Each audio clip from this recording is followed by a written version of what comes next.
নমস্কার, পায়ে পায়ে সময়ের শব্দের নতুন ভিডিওতে আপনাদের আরও একবার স্বাগত।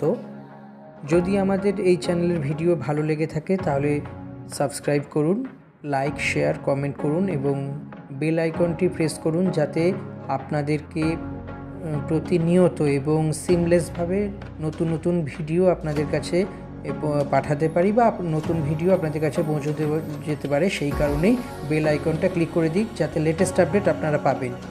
নমস্কার, আজকের ভিডিওর বিষয়বস্তু একটু অন্য রকমের কিন্তু অত্যন্ত প্রয়োজনীয় একটি ভিডিও।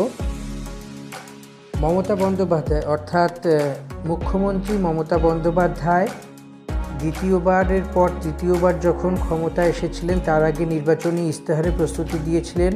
অনেক প্রস্তুতির মধ্যে অন্যতম প্রস্তুতি ছিল লক্ষ্মীর ভাণ্ডার। সেই লক্ষ্মীর ভাণ্ডারটা কি না, প্রতি মাসে মহিলাদেরকে, বিশেষত পশ্চিমবঙ্গে যে সমস্ত মহিলারা বসবাস করেন সেই সমস্ত মহিলাদের মাসে মাসে একটি নির্দিষ্ট পরিমাণ টাকা হাতে দেবেন, যাতে করে তাদের স্বামীর কাছে বা বাড়ির যারা উপার্জনকারী ব্যক্তি তাদের কাছ থেকে টাকা চেয়ে নিজেদের হাত খরচ না করতে হয়।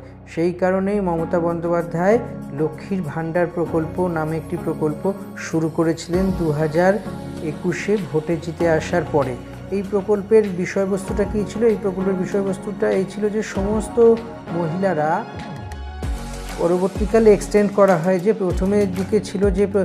প্রথমের দিকে প্রকল্পটি শুধুমাত্র 60 বছরের মধ্যে যে মহিলারা আছেন 18 থেকে 60 বছর তারাই পাবেন, তার পরবর্তীকালে পাবেন না। কিন্তু তার কিছু সময় পরে যখন প্রকল্পটি বাস্তবায়িত হয়েছিল, রাজ্য সরকার অর্থাৎ পশ্চিমবঙ্গ সরকার সিদ্ধান্ত নেয় যে না, এই লক্ষ্মীর ভাণ্ডার সবাই পাবে।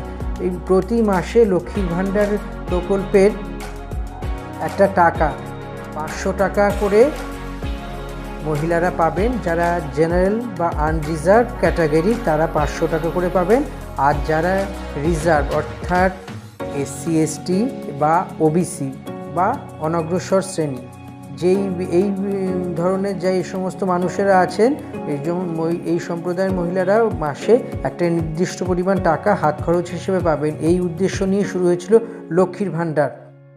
পরবর্তীকালে সেই লক্ষ্মীর ভাণ্ডারের আয়ত্ত বাড়ে, সাবস্ক্রাইবার সংখ্যা দিনে দিনে বাড়তে থাকে এবং এর একই সঙ্গে দেখতে পাওয়া যায় লক্ষ্মীর ভাণ্ডারের যে টাকা ছিল সেটা জেনারেল বা আনরিজার্ভের জন্য 500 থেকে সেটি করা হয় 1000 এবং অনগ্রসর শ্রেণীর মহিলাদের জন্য এই প্রকল্পটি হয়ে ওঠে 1200 টাকা প্রতি